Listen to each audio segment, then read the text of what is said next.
Hey everybody, Merry Christmas, and let's all have a great New Year.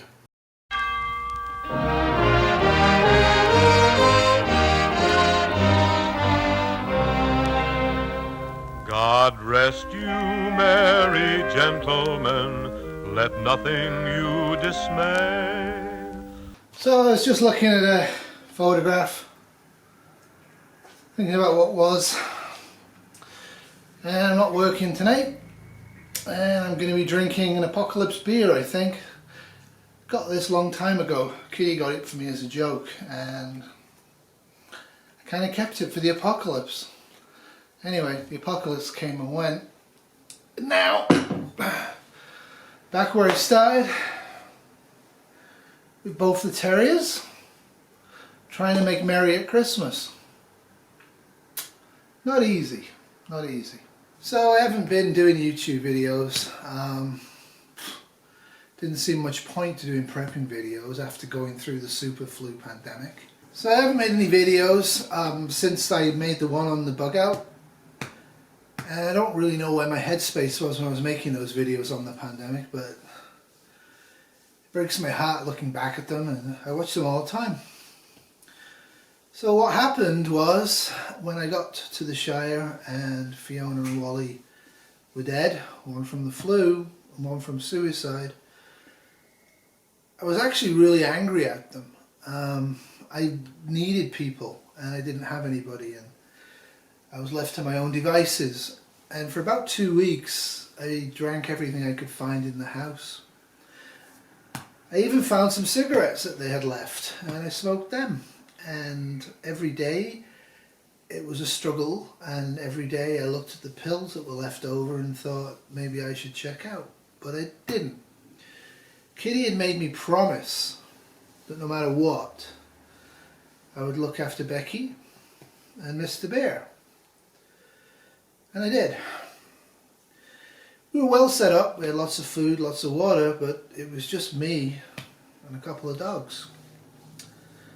So after about 2 weeks, I decided to stop drinking because I drank everything. So after that, the weather had warmed up enough that I was able to dig deep enough graves to put Fiona and Wally in. I put them in side by side. There was no, as far as I could tell, no council body collection up there. It's very, very rural. And I marked the graves, and I took some photographs to show what I was doing and why I was doing it. And then I was listening to the shortwave radio, and not to my surprise, the government had finally got its act together. I mean, they worked really hard in the first phase of the pandemic, and in the second phase they tried, but they just basically stopped communicating. I can't really blame them. I mean, everything was down, nobody was going to work. 15–20% of the population at any given time were in bed fighting for their own lives, and half of them or more were dying. But the government, it turned out, did have a plan. As we all know now, the Canadian National Unity government was formed probably in about week 12–13 and made plans. And I mentioned when I bugged out that there was a whole bunch of army trucks and police activity, both over down there at the provincial police station for the region I'm in, and also at the RCMP station over there. And yeah, that's what they did. They got their act together, and in the first phase they consolidated power bases, brought a lot of supplies into those areas, which is what the trucks were doing, and then used those supplies to actually coerce people into working. It works very well. Within about 5 to 6 weeks after Kitty had died, there was rudimentary government again throughout the province of Ontario, and most of the other provinces and territories also had a rudimentary government going on. The exception, strangely enough, was British Columbia. British Columbia actually didn't get its act together. I think that's because most of their population was in the Vancouver area, and they had awful problems, really awful problems, because of the major earthquake that had hit at the end of March 2019. A lot of people dead, a lot of buildings down. It really messed up Washington and Seattle as well. Washington State and Seattle and Tacoma and San Francisco and LA to some degree were also affected. It was a major earthquake, I think 9.8 on the Richter scale, and there was a tsunami of about 25 meters as well. But mostly it was British Columbia that got affected. We didn't know that. I guess the central government knew it, but like I said, there was no news. So I was listening to the radio and they're appealing for people to register at local police stations and local fire stations to register that they were still alive and to register their skills and abilities and physical level of ability. About that time, we're now like, about a week had gone by and I was out of alcohol and I kind of was sobered up by that point. It was about 3 or 4 days after the alcohol ran out that I was just in bed vomiting and shaking. Got up and fed the dogs though, they don't leave you in peace. So I came back, I had enough gasoline and came back to Newmarket, walked down to the police station and registered. And about 2 days later, the police came around and told me to pack a bag, gave me a bunch of MREs and told me to get to Sunnybrook Hospital because they were going to plan to reopen it, which I guess made sense. So I took the MREs and gave the non-vegan ones, which was all of them, but I took the bits out that were vegan, to my neighbours. My neighbour Doug over there was doing fine and he was very grateful for the food I'd left. Before I bugged out, what I did was I took all the remaining cases of food and actually gave it to him. Because he's a good guy, I knew that he knows who's decent and nice in the neighbourhood, and I knew he would look after the food and use it wisely. And I'd obviously filled a lot of the car up with stuff on the way back. So I went back to work. I basically lived at work for about 5 weeks. We got it going again. Power became common again. Power's on, power's off, power's on, power's off. There was major restarts of the water purification system in the Toronto area. They worked regionally, so the province was in charge, utter charge. Feds were somewhere out there, but the province was doing all this stuff, and it worked. Pretty much those of us who survived went back to work. We were registering online once power was stable again, who had died, and when they had died, and what they died of. There was no police investigation into Kitty's death, or Fiona's, or Wally's. I guess with the software system they were looking for odd things, but they didn't find any for that. I'm grateful for that. The only thing I'm really sad about is I wish I'd had the wherewithal to actually take Kitty to the Shire with me and bury her there with her sister. I regret not doing that. There is obviously, I think I know where she's buried. Who knows whether they got buried or burned or moved or dumped. Who knows what actually happened. But the big mass grave cemetery in the area is fairly spectacular. What everybody's doing now is they're raising funds and making big monuments with all the names on that they can find and stuff like that. So yeah, we suffered a hammer blow and society fell, and within 5 weeks of the fall, society was back to some degree. And now we're about to hit the first Christmas after the super pandemic, and things are pretty much back to normal. Bars are open, taxis are going, water's going, everything's basically normal, with some exceptions. There's mass numbers of homes empty in the Greater Toronto area. What Canada's doing is we're actually bringing in, I think, 1.5 to 2 million refugees this year to occupy the homes and to provide a stable consumer base. We haven't done anything like this since the Vietnamese boat people, and I think people are actually kind of excited about it. Those of us who haven't died, we've all got survivor's guilt to some degree. Like, I'm guilty every day that I didn't die.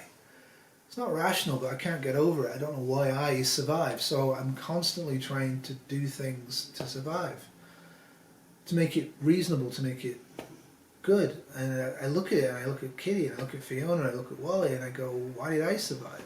Why didn't they? So I'm putting myself heart and soul into work. I was expecting to be retired by now. Pensions are coming back. Stock market's coming back. I think the Dow Jones yesterday hit 9,000, I think. So it's still substantially way down on what it was. What I'd done is I'd put most of my money into money market and bonds anyway, my stock funds, way before the pandemic, because I expected the stock market to correct anyway. So as of now, I think I'm back to the financial position I was before the super pandemic. The difference is, I think now, is like we don't treat people as aggressively as we did at work anymore when they're older. We let them go gently. There's not that fight to start continual dialysis or to do extraordinary ventilation or to prone people who've got cancer or in the 90s. All of that stuff we used to do, we don't really do. People are much more calm and accepting of death than ever they were, I think. That's kind of a good thing. I think that's a good thing. What else? Well, America's still spotty.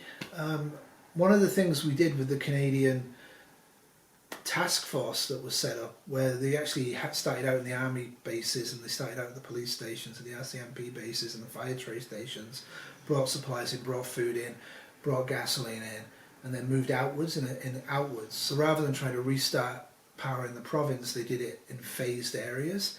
That worked really well. They are now doing that in parts of America. The Americans are doing that.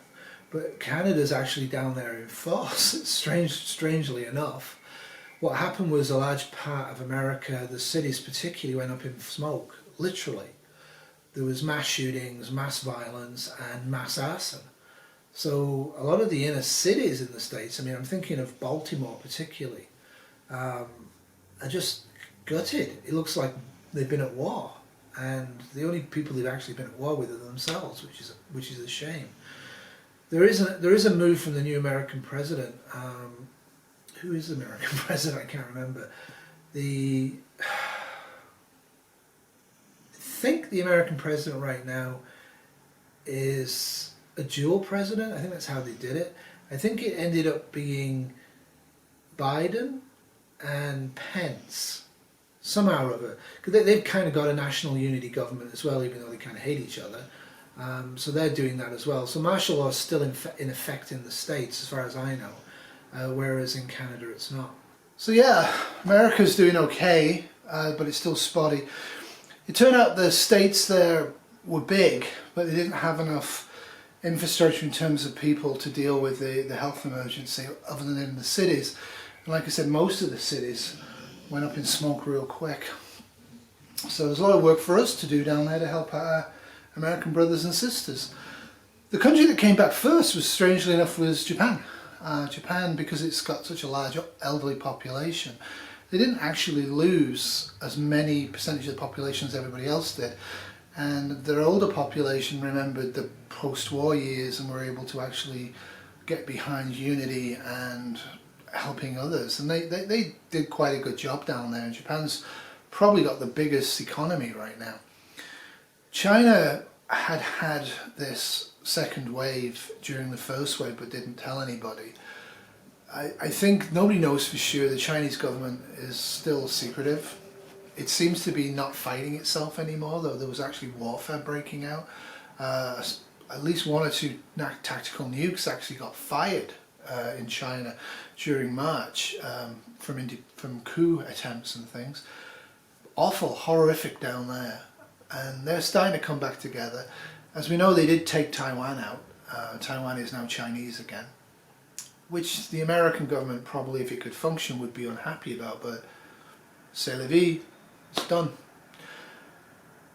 India suffered a lot. Europe suffered quite a bit in parts from violence and troubles, but they're pretty much back to normal again.